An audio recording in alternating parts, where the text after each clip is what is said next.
Hiya.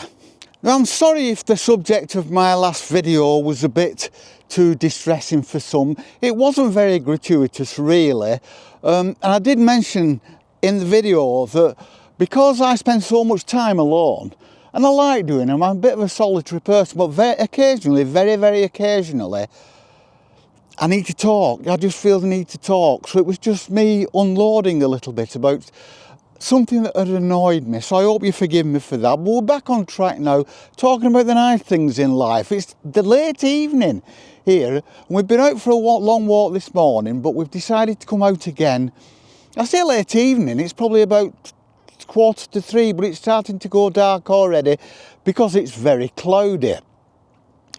Now my videos concentrate really on woodland and the lowlands and the secure feeling of being in a woodland, being in a field, being surrounded by trees, being surrounded by nature, and the smells, the familiar smells and the familiar sounds and the familiar touch of things. And it's very safe and it's a very secure place to be, and that's what I love. But there's also being out in the countryside and being up high, where it's a totally different experience. We're here now, late in the afternoon. We're high up. I don't know whether you can see it, but there is the cloud, there's mist in all the little valleys going over the Lancashire plain towards the sea. The cloud is sitting there. It's almost like a cloud inversion that you get in the mountains. And with a field here that's got hundreds and hundreds of sheep in it, and the fields beyond have got hundreds and hundreds of sheep in them. And the thing is, when I talk about being in the woodland and being in nature and being secure and being in a place I love and somewhere I feel safe and familiar, and it's green and it's lush and it's beautiful, and it's like having a warm duvet, a warm blanket around you, a blanket of familiarity and beauty. But then you come up here, up onto the high ground, and it's a different experience. But it's when we come out into the countryside, we walk in the fields, we walk in the woodland, we do all that kind of business, and then we come out higher up and we walk about higher up. How much notice do we actually take of what's around us? How much notice do we actually take of the ambience, the feel of the place, the sounds, the smells, the way the wind cuts through higher up? The way there's not as much wind lower down, so you can hear things sharper. The smells settle, whereas they're blown away on a breeze up here. Now at the moment up here, it is very still, but there's still this, because it's exposed and because it's open, every feeling, every nuance of the place is brief. A smell, we're walking underneath some pine now, you get a brief smell, then it's gone. And it's like sounds of the sheep, they don't linger, it's gone. It's gone on the wind, it's just gone on the air that's more open. And you can see farther, and that's a totally different experience.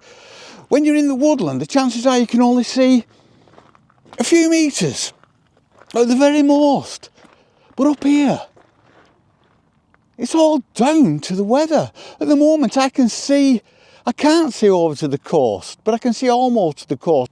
And what I can see is the tops of the little rises, because it is a fairly low, there's no hills, no proper hills around here, apart from the ones behind me. We're going down to the Lancashire plain down there, but it's rolling. So you get the clouds, like the cloud inversions, and then the tops of the rolling little valleys sticking out of the cloud. And it's remarkable. And if you don't get up into places like this, you will never see it, you will never experience this fabulous quirk of nature that you see it on photographs of people up in the Lake District, Scotland, in Wales, in this country, and then in the Alps, where you get cloud inversions. And I've witnessed fabulous cloud inversions when I've been wild camping in the Lake District. And we can see it here on the Lancashire Plain, but if you don't get up here, you will never see it. And it's open. And it doesn't give you that security. When you're up high, it's more primal. It feels not hostile, because it still feels friendly, but it feels less welcoming. The trees, even this, only a couple of 100 feet higher than we usually are, are wind blasted and bare and bent toward with the wind, with the force of the wind. The sheep up here are, I don't know, they're just different from the sheep lower down. They look hardier. They look more alert. There's thousands of them, but they're quiet. None of them are bleating, which is a bit of a disappointment because I love the sound of bleating sheep. But still, just like in the woodland, I can hear my feet crunching on the ground because there's no wind. But normally, up here, it's quite remote. And the wind blows and howls. And it's a pretty inhospitable place at times. Molly's just standing still, about 50 yards behind. What are you doing? What are you doing? She's not even looking at the sheep, she's looking the other way. She's just having a minute. An old lady minute, which is fine because she can do whatever she wants. But it is. Let's have another look at it. It's a grey afternoon in December. Right in front of us, I don't know whether you can see it, but in the distance, there's water. And that is the reservoir that we usually walk round. We walk around the woodland at the side of that reservoir, probably 4 or 5 miles away. And it goes round. And then we're looking over Wigan towards Liverpool. You can see the hills, low hills popping out of the cloud. And then it is completely lost then in cloud all the way around. I'm going to go and see what's up with Molly. She's just standing there.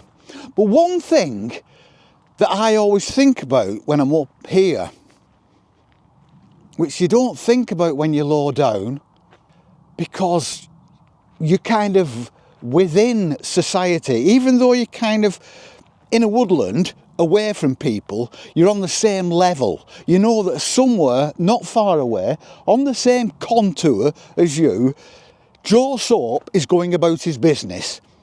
But up here, you look down. And you're looking down on a landscape where the houses, villages, towns, and down there where you're looking at is full of people. Millions and millions of people going about the day.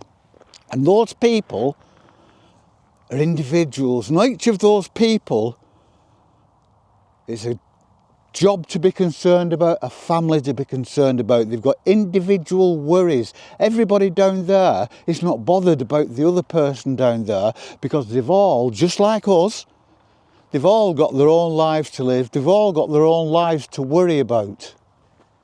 Down there, millions of people, all worried about Christmas, all worried about what they're going to buy. In the jobs, they're all in the jobs. They don't know that I'm standing up here looking down on them and not judging them, but wondering what they're doing with their lives. But they're all just going about it. And we don't know, do we? When we're kind of going about our own lives, we don't think about anybody else. And because you don't think about anybody else, you think subliminally like there's only you in the world. But there's not. There are millions of people down there. I mean, I can look at a spot now and let my eyes go into the distance. And on that line, there will be hundreds and thousands of people all just going about the day. All are going about their individual lives. But we don't think about that, do we? We never think about that. We think about how the world affects us. We don't think about how it affects everybody else. That's their business. And that's only right. That's right and good. It's their business. And we think about ourselves. But you stand here and look down. And you can't see it. And I think that's the magical thing. You can look down and look over all this area. And it looks like green and trees. And you can see houses and the lights of villages and towns in the distance, but you can't see anybody, but they're there. Whole communities in torment because of disasters in the family. Communities, people rejoicing because of good things that have happened in the family. And everybody is an individual. Some will now be putting up, it's Friday night, Friday evening. Some will be putting up the Christmas trees and the decorations this weekend. There'll be kids down there, come home from school, probably coming home from school now, all excited because they know that they're going to be putting the Christmas lights on. There are other people down there worrying because they've got obligations over Christmas that they know they can't afford, and they're going to have to go into debt to do it. And then when Christmas comes, they will put a brave face on. Will they enjoy it? I don't know. They may enjoy it for the moment, until New Year comes in and you realise that you have to pay the ferryman. And we're up here like small gods, peering down from Olympus on the hordes below. The only difference is we have no agency over what happens down there. None of us have. We look down from on high, from up here, and all we can do is watch what happens. You're completely impotent, aren't you, when you're looking down on a community, because that will do what it wants. If somebody's going to drive a car into a lamppost, they're going to do it. Somebody's going to jump off a bridge, they're going to do it. Somebody's going to rob a bank, they're going to do it. There's nothing you can do about it. And that's why I think when you are lower down in the woodland, in the security of nature, and it's a secure feeling, it's a nebulous, amorphic kind of thing, that you're down there and you can't do anything about anything else. You can't do anything about anybody else. So all you can do is be concerned about yourself. And if you can live a life like I live, a slow life, a peaceful life, a life without too many trials and tribulations, or as few as you possibly can, you can keep it all to a minimum. You can keep the worries of the world or what your neighbours are doing. If you're in nature, you concentrate on the nature. You just concentrate on what's going on around you, what's growing around you, what birds are in the trees around you, what squirrels are running about in the grass around you. And you take yourself away from it all, and I think that's great. So that's what I keep trying to push, whether you come up high, like I've always done all my life. It's only recently, over the last few years, that I've started coming down into nature. I was obsessed with going up. If I saw a mountain, I had to climb it. We used to go to Scotland in the Lake District. And my ex-wife used to say to me in the car when we kind of entered the high ground in the fells, she used to say, I look at your face and it looks like you're coming home. you just have this look of complete peace and just being at one with it. So you don't have to be down in nature, even if you're high up here, like we are now. Treat nature as your comfort blanket. Let it take the worries of the day away from you. Allow it to do that. Let your mind wander. Try not to concentrate on what's going on at home or what's going on down there, where all those millions of ants are going about the day with their own trials and their own tribulations, because they can escape just like you can. Just let nature. I'm walking now. The most annoying thing is I think I can hear a helicopter. We get lots of helicopters over here. I've not a clue why. But I can hear my feet crunching on the ground. The sheep in the fields behind me are all munching away. But they're very quiet. I think the helicopter's coming. Oh, it's an aeroplane, and it's going it's going to come closer before it goes away. We're near a little airport here. It used to be called Barton, but I think it's called Manchester City Airport now, or something like that. He's cut his engine off now. What he'll do now, to do this, he's practicing his diving. So he's coming down at quite an angle now, and he will fire his engine up in a minute, because this small airport a few miles away, they've got flying schools. So they bring them up here and they get them to cut their engine, stall their engine, and then learn how to glide, which he's doing now, and then you'll hear him fire his engine up in a bit. I'm a font of knowledge.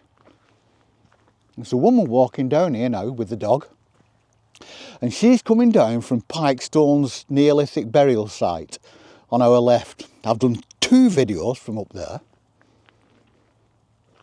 That's a great place to be.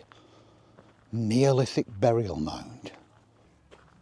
So today was just a ramble on a ramble, because I just had this urge to just talk about this, because this is such an exciting place to be in nature. And most places have areas like this, not too far away. We're lucky, we're on the edge of the Lancashire moors, and behind me it goes on, and it's open access country. There's a gate, there's a stile here, a kissing gate, with a sign that tells you it's open access country, but it's actually all completely bleached out. And the land behind me, behind this kissing gate here,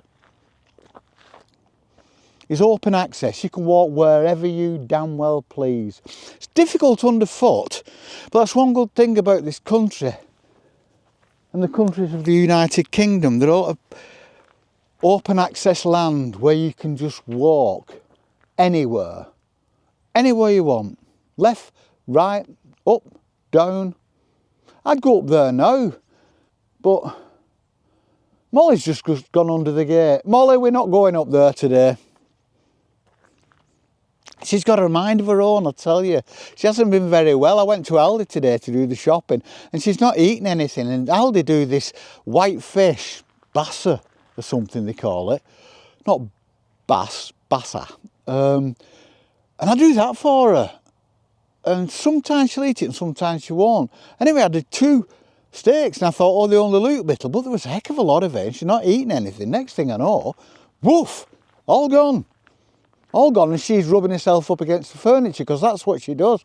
If she's had a good feed, she kind of rubs the side of her face up and down the furniture. Does anybody else's dog do that? Is it a dog thing? Because I don't do it. When you've had a good meal, do you go into the living room and rub your face up against the side of the furniture? I don't. I don't know anybody who does. Probably are people out there that do. But I don't know them. Come on. Hey, bless her. Little old lady. So like I say, that's all I wanted to do. Let me just show you. Just wanted to talk about being up high and looking down, as opposed to being down and being in the warm blanket with a hot water bottle of nature and a hot cup of drinking chocolate of nature. all safe and cosy. But up here, it's open and hostile.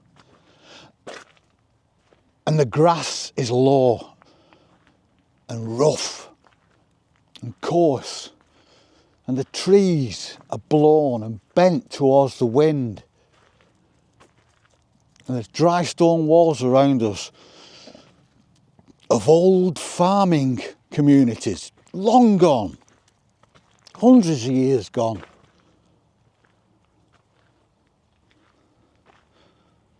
And it's going dark now. And it's quiet. And this is a lovely experience, and it's a lovely place to be. Being in nature. When it's dark, or when it's going dark, is an experience. And I've done it before. I've filmed, in fact I've filmed up here and then going down to where we usually walk. Being up here.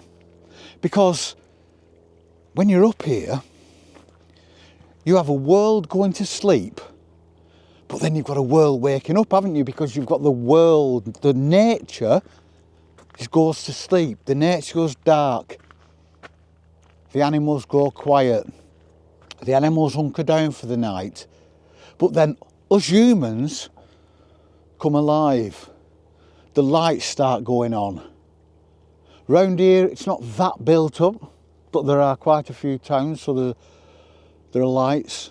Some places when you get over towards Manchester where there's massive light pollution because the lights come on and light up the sky, and if it's low cloud it's dramatic. Spoils the view of the stars on a cloudless night, but it's what we have to live with. So yeah, just a little talk about the difference, but still the great beauty of being up high in nature and looking down, as opposed to being down in nature and looking around. It's fabulous. We're just going to carry on now because I just want to kind of wallow in the silence, because it is so quiet, because there's no wind and because we're away from the traffic. I can't hear the traffic. It's almost as silent as it is sometimes when you go into the Lake District and get right up on the fells, when the silence is so much, it's like a pressure on your ears. And it's almost like that. Not quite. I can still hear bits of things, but it's beautiful. And there's only us. Us in all this landscape. Me and Molly in all this landscape. Fabulous. And it's made even more fabulous, I hope, by the life we live. I think it does make you more receptive to things with a less cluttered mind.